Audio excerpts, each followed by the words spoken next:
Bun găsit! Așa cum v-am promis, astăzi o să facem o altă împărțire. Am scris eu deja 3654 împărțit la 18.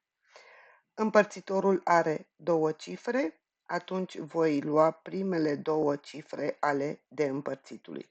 Observ că 18 se cuprinde în 36 de două ori, da? Pentru că 36 este de fapt dublul lui 18 și dacă înmulțesc pe 18 cu 2, fac din nou înmulțirea în afara calculului înscris de la împărțire ca să îmi fie mai ușor, obțin 36. Scriu 36 la de împărțit și fac scăderea 6 minus 6 nimic, 3 minus 3 nimic. Acum îl cobor pe 5. De împărțitul meu este 5, da? De câte ori se cuprinde 18 în 5? De 0 ori. Vă rog să nu faceți greșeala, să-l coborâți pe 4 fără să scrieți la cât faptul că 18 se cuprinde de 0 ori în 5.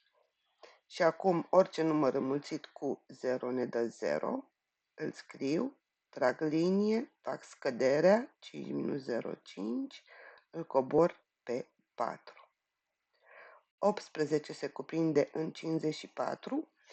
Cum reușesc eu să aflu de câte ori se cuprinde 18 în 54? Pot să spun tabla mulțirii cu 8 și să mă gândesc 8 ori cât fac un număr care se termină cu 4,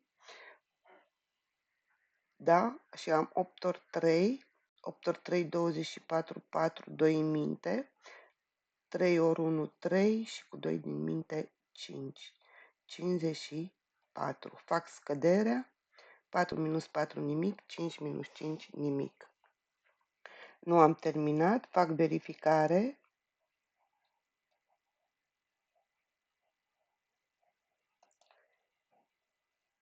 Cum verific? Înmulțesc câtul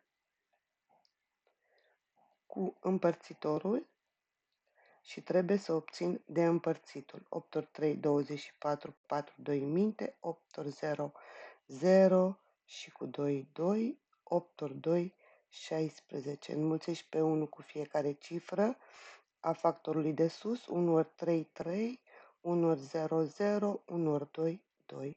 Trag linie și adun produsele, 4, 2 plus 3, 5, 6, 3.